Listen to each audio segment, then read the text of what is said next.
नमस्कार, आप देख रहे हैं झाबुआ हिट और इस समय मेरे साथ मौजूद हैं ज़िले के पुलिस कप्तान, जिनके अंडर में 18 पुलिस चौकियां और 9 थाने आते हैं और वह अपने पुलिस कार्यों के अलावा सामाजिक कार्यों के लिए जो पहचान बना रहे हैं वो अब ज़िले में ही नहीं प्रदेश भर में चर्चित हो रही है। इस समय हमारे साथ में मौजूद है एसपी पद्म विलोचन शुक्ल, जो लगातार एक सामाजिक सेवा का कार्य कर रहे हैं।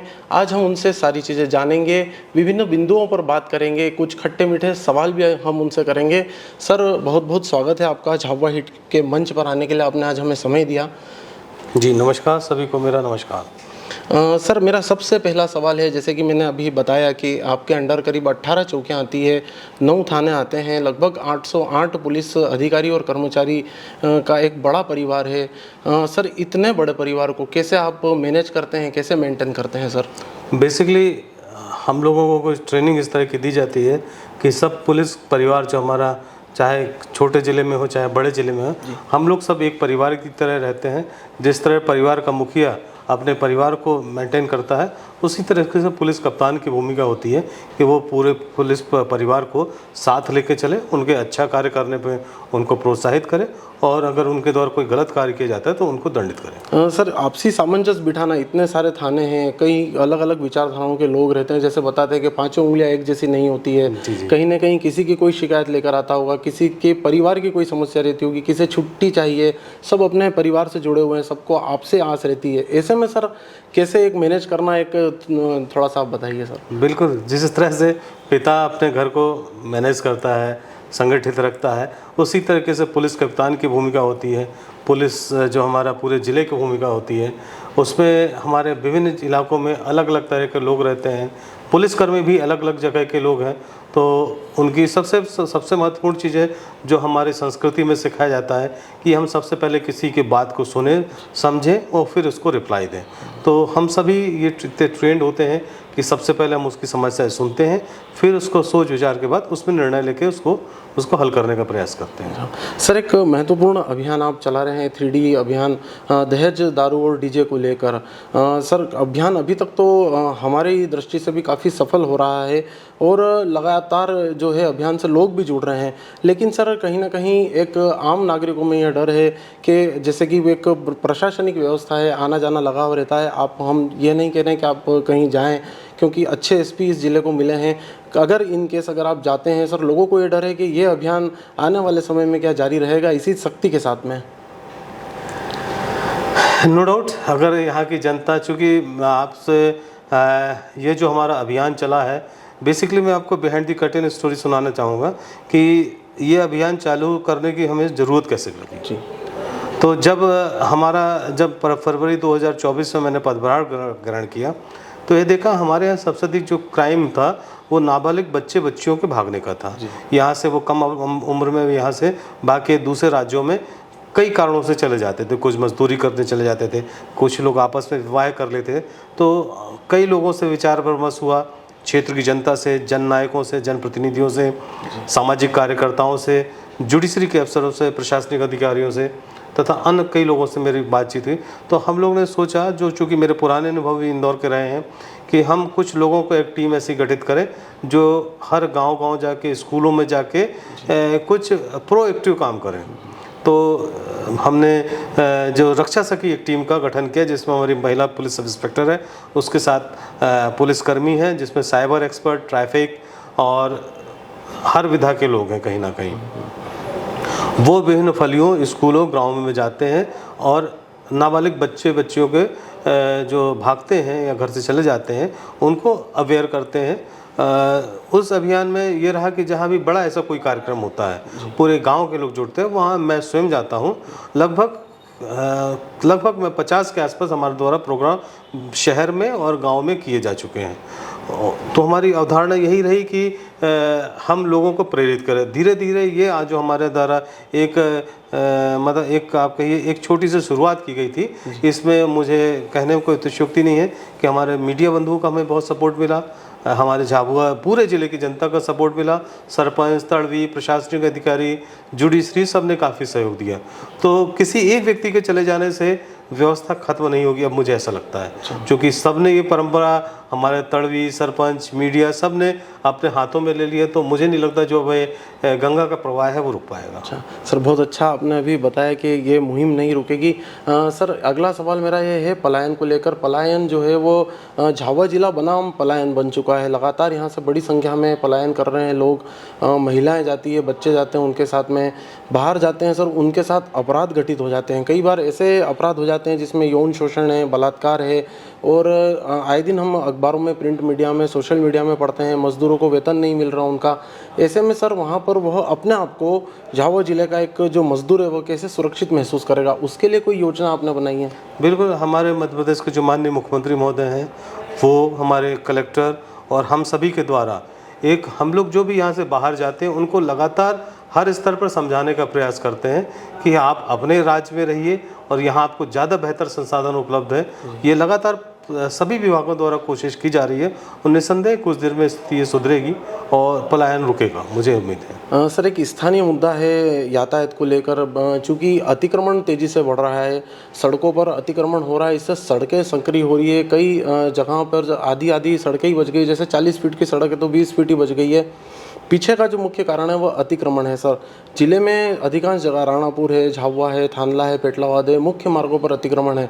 ऐसे में सर आप अतिक्रमण को किस तरीके से देखते हैं और यातायात व्यवस्था कैसे सुगम की जा सकती है? बेसिकली अतिक्रमण जो है वो जो हमारे स्थानीय निकाय है उसके साथ पुलिस को मिलकर दूर करना चाहिए। और अभी जैसे झाबुआ में मेरे द्वारा बताया गया है कि सड़क पे जो लोग लगातार पार्किंग कर देते हैं, कई घंटों से पार्किंग खड़ी है, मैं उन सभी लोगों को नोटिस दिलवा रहा हूँ कि आप सड़क आपकी नहीं है, सड़क लोगों के चलने के लिए, लोगों की गाड़ी के मूवमेंट के लिए। अगर आपने कोई परमानेंट कार खड़ी कर दी है तो कृपया कर आप कार यहाँ से हटा लीजिए, नहीं तो हम इस पर फाइन लगाएंगे। तो मैं झाबुआ से शुरुआत कर रहा हूँ और धीरे धीरे अन्य क्षेत्रों में भी जहाँ सड़क को घेर कर कोई कार या कोई ऐसा कोई चीज़ खड़ी कर दी गई तो हमें नोटिस पहुँच जाएंगे। फिर हम उसको जो नगर पालिका है या नगर परिषद है उसकी सहायता से उसको उठा के उसमें कार्रवाई कराएंगे। सर एक सवाल है, अंतर प्रांतीय राज्य से सीमा है उनसे जुड़ा हुआ है झाबुआ जिला, जैसे गुजरात है, राजस्थान है। लगातार सर झाबुआ जिला बदनाम होता जा रहा है शराब तस्करी को लेकर। अभी हाल ही के दिनों में एक बड़े अखबार में ये जो खबरें आई थी जिसमें बताया गया था कि झाबुआ जिले में शराब तस्करी हो रही है। झाबुआ जिले के जो सीमावर्ती गाँव हैं वहाँ पर जनसंख्या के अनुपात में शराब जो है वो ज़्यादा बिक रही है। बड़े करोड़ों रुपए में ठेका उनका जा रहा है। सर ऐसे में जो एक छवि बन रही है झाबुआ जिले की, उसको लेकर क्या सुधार किए जाएंगे? बेसिकली आपने देखा होगा पिछले साल के मुकाबले में इस वर्ष झाबुआ जिले में जो शराब की लोगों के पीने की जो आदत है या जो खर्च की अगर सीमा देखें तो निश्चित रूप से काफ़ी कमी आई है। और झाबुआ ज़िले के, मुझे कहने को अतिशयोक्ति नहीं है कि झाबुआ ज़िले में जो शराब पी के लोग बीमार होते थे उसी संख्या में भी अत्यधिक कमी आई है। पुलिस विभाग द्वारा जितने भी हम अभियान करते हैं उसमें शराब को छोड़ना एक प्रमुख मुद्दा होता है। तो मैं लगातार लोगों को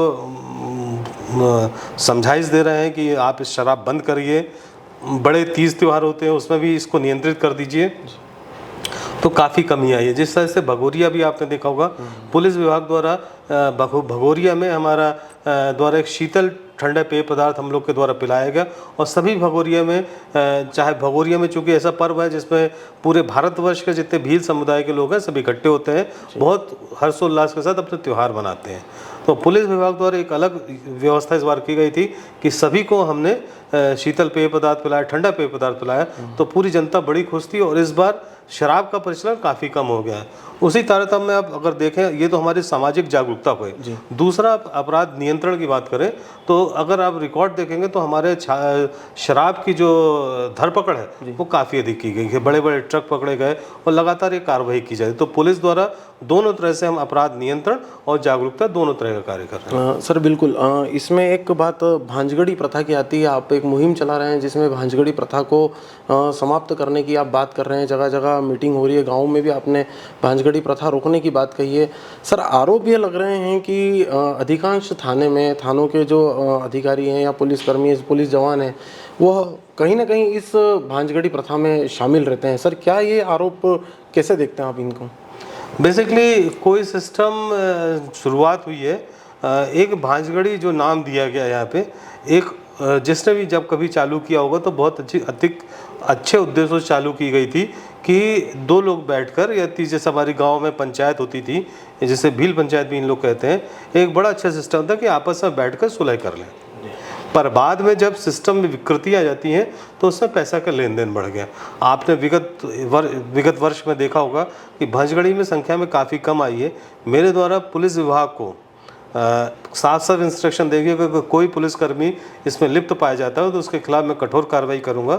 आप झाबुआ के किसी भी थाने में, अधिकांश थानों में देख लीजिए, जिस हिसाब से पहले व्यवस्था में आरोप नहीं लगाऊंगा किसी पे, लोग चलता था, वो सब लगभग बंद हो चुका है। और अगर जनता भी करती है और हमारे पास शिकायत आती है तो संबंधित भांजगढ़ी के खिलाफ हम कठोर कार्रवाई कर रहे हैं। सर अब बात करें 8 लेन के, एक बहुत बड़े उद्देश्य को लेकर 8 लेन बनाया गया है। करोड़ों रुपए की लागत से इस 8 लेन को बनाया है। 8 लेन सर शुरुआती दिनों से ही बदनाम है अपनी पत्थरबाजी को लेकर। हालांकि स्थानीय पुलिस आपके मार्गदर्शन में जो काम कर रही है, आपने जो काम करे हैं कैमरे की और उस अन्य जो सुरक्षाओं की मदद से, अब ये स्थिति बनी है कि पत्थरबाजी की घटना कम हुई है। लेकिन अभी भी सर 8 लेन पर शाम की 6 बजे से लेकर सुबह की 6 बजे तक जो वाहन चालक है वो वाहन चलाने में डर रहे हैं, 8 लेन में जाने से डर रहे हैं। ऐसे में सर बड़ी चुनौती होगी, इस 8 लेन पर वापस से यातायात को कैसे शुरू किया जाएगा? बेसिकली 8 लेन में पहले वारदात हो रही थी। पिछले कुछ महीने पूर्व हमारे द्वारा एक जो ड्रोन हमारा भी खरीद के चलाया गया है और लगातार पेट्रोलिंग की जा रही है। जब भी हमको कोई सूचना मिलती है तो उस पर कार्रवाई होती है। और आपने ये देखा होगा अभी कुछ दिन पूर्व हमारे जो थानला के एसडीएम और एसडीओपी द्वारा विभिन्न गांव वालों के साथ बैठक की गई थी कि अगर कोई भी व्यक्ति इस तरह का कार्रवाई करता है, पत्थर फेंकता है, तो हम संबंधित पूरे गांव वालों पे कार्रवाई करेंगे। सर अब बात करें आपकी, बेसिकली आप किस क्षेत्र से आते हैं, आपका विद्यार्थी जीवन कैसा रहा सर, और अभी जो प्रतियोगी परीक्षाएं दे रहे हैं अपने क्षेत्र के विद्यार्थी और अन्य विद्यार्थी भी, तो उनके लिए सर आप क्या मैसेज देंगे, कैसे उन्हें मोटिवेट करेंगे? बेसिकली मैं आपको अपना बैकग्राउंड बताना चाहूँगा कि मेरे फादर शासकीय सेवा में थे, पर मैं जब कॉलेज में पढ़ रहा था तब दुर्भाग्य से उनकी देहावसान हो गया था। तो हम लोग ने काफ़ी संघर्ष करके अपनी पढ़ाई की है और मैंने एमएससी फिजिक्स किया। उसके पश्चात खुद पढ़ाकर अपनी आज पढ़ाई पे आज यहाँ तक पहुँचा हूँ। और मैं हर व्यक्ति को यही बोलता हूँ, जैसा कि हमारे विवेकानंद जी ने भी बोला है कि एक बार हम अपना लक्ष्य निर्धारित कर लें और उसके लिए हमें लगातार प्रयास करना पड़ेगा। पर मैं साथ साथ आपने ये देखा होगा, मैं हर गांव में, हर फलिये में जाके मीटिंग में बोलता हूँ कि हम बहुत सारी चीज़ें हमको छोड़ना पड़ेंगी। जिस तरह से सबसे अधिक हमारा जो यूथ या युवा वर्ग है जो भटक रहा है, वो उसका सबसे भटकने का सबसे बड़ा कारण हमारे मोबाइल का अत्यधिक प्रचलन है। टीवी, मोबाइल, फिल्म जो या लगातार घूमना जी। अगर हम युवा वर्ग जो हमारा कहना चाहिए 10वीं के बाद का विद्यार्थी जीवन चालू हो जाता है जी, तो अगर हम उस पर कंट्रोल कर लें तो मुझे लगता है कि किसी भी व्यक्ति को अपने लक्ष्य निर्धारित करने में कोई दिक्कत नहीं होगी। हाँ, हो सकता है उसको समय लग जाए कि पहली बार नहीं हुआ, पर दूसरी या तीसरी बार तो हो ही जाता है। सर मेरा एक सवाल आपको मीडिया से लेकर है। लगातार सर मीडिया की स्थिति अब बदलती जा रही है। पहले किसी ज़माने में रेडियो में समाचार आते थे, प्रिंट मीडिया हुआ, उसके बाद में इलेक्ट्रॉनिक मीडिया हुआ, अब सोशल मीडिया हो गया है सर। लगातार सर मीडिया का स्वरूप बदलता जा रहा है। ऐसे में आप एक पुलिस अधिकारी हैं, आप मीडिया कर्मियों से क्या अपेक्षा रखते हैं और आप कैसे देखते हैं मीडिया को? बेसिकली मीडिया में देखिए, मीडिया में तो ये बोलूँगा मीडिया भी समाज का ही एक हिस्सा है। तो मीडिया में भी कुछ लोग बहुत अच्छे हैं, कुछ सकारात्मक पत्रकारिता करते हैं, कुछ लोग येलो जर्नलिज्म करते हैं। तो उसकी संख्या जरूर 10% है, ऐसा नहीं है कि वो 90% है। 90% अच्छे लोग हैं, 10% हर जगह बुरे हैं। तो मैं तो यही बोलूँगा, सभी लोगों को यही रिक्वेस्ट करूँगा कि सकारात्मक दिखाएं। हमें किसी चीज़ का विरोध करना है तो विरोध करने का भी एक तरीका होता है, उस तरीके से आप विरोध करिए। जो हमारे प्रशासन के, शासन के नेगेटिव पॉइंट्स उनको टू दी पॉइंट बताइए, पर उसकी जगह आप अन्य जो आपने कई लोगों का सुना होगा, कुछ मीडिया कर्मी हमारे कई बार देखते हो छोटे स्तर पर किसी ऑफिस में चला जाता है, पैसे मांगने की कई घटनाएँ हो जाती हैं। तो वो ऐसी घटनाएँ होती रहती हैं और मुझे लगता है झाबुआ में इनकी संख्या काफ़ी कम है। अच्छा सर, एक सवाल आपसे ये भी है स्वास्थ्य को लेकर के। आप सर लगातार स्वास्थ्य के प्रति भी जागरूकता फैलाते हैं अपने कार्यक्रम में। ओपन जिम का आपने अभी उद्घाटन वहाँ पर थानला में किया, थानला थाना परिसर में। सर आप आपके स्वास्थ्य के लिए कैसे टाइम निकालते और कैसे फिट रहते हैं सर? मैं सुबह जल्दी उठ जाता हूँ, रात को कभी भी सोऊं तो मैं सुबह जल्दी उठ जाता हूँ, या तो मैं मॉर्निंग वॉक पे जाता हूँ। और यहाँ पे भी हमारा एक जिम है हमारे DRP लाइन में, मैं सुबह 6 बजे लगभग आप आएंगे तो मैं आपको जिम में ही मिलूँगा। सर एक सवाल पारिवारिक है सर, आप व्यस्त काफ़ी रहते हैं, इतने काम आपके पास रहते हैं, इतने सारे लोगों का परिवार है, पुलिस परिवार है आपका। सर आपका परिवार है, आप भी एक पति हैं, आप एक पिता हैं, आप सर कैसे परिवार को समय देते हैं और कैसे उनको संतुष्ट रख पाते हैं? बेसिकली इसमें हम लोगों का योगदान तो मैं बोलूँगा पुलिस जो कर्मी है या पुलिस अधिकारी है उसका योगदान तो कम रहता है। हमारा परिवार ज़्यादा हमसे ज़्यादा समझदार और इसमें उनका ज़्यादा योगदान रहता है, और वो समझ जाते हैं कि पापा या जो पेरेंट्स हैं वो मतलब अगर किसी काम में बिज़ी हैं, कुछ ऐसा घटना हो गई तो हमको समय नहीं दे पाएंगे, पर जब भी समय मिलता है तो हम अपने बच्चों को या पत्नी को देने का प्रयास करते हैं। सर एक मेरा आखिरी सवाल है, आपके जीवन में आप सर किसे अपना हीरो मानते हैं, किसे आइडियल हीरो मानते हैं, या आपकी सफलता के पीछे का कारण आप किसे मानते हैं? जी, मैं बेसिकली अगर देखा जाए सफलता के ऐसा तो मैंने किसी को आदर्श एग्जैक्ट अगर बनाया जाए, पर अगर भारतवर्ष में देखें तो हमारे स्वामी विवेकानंद जी और भगवान कृष्ण 2 लोग ऐसे हैं जिनको मैं लगभग संपूर्ण मानता हूँ। तो ये हमारे 2 आदर्श हो सकते हैं। मैं भगवान कृष्ण का कई जगह उदाहरण देता हूँ कि अगर मैं किसी को पूर्ण, मतलब मैं क्या सभी लोग मानते हैं, अगर कोई पूर्ण व्यक्ति है जिसने हर चीज़ में विचार दिया है, एक अभिव्यक्ति दी है, वो भगवान कृष्ण है। धन्यवाद सर। आपने अभी सुना SP पद्म विलोचन शुक्ल को जो विभिन्न बिंदुओं पर हमसे बात कर रहे थे। आपको यह बातचीत कैसी लगी कमेंट बॉक्स में हमें ज़रूर बताएं। ताज़ा जानकारी और अपडेट के लिए देखते रहिए झाबुआ हिट। नमस्कार।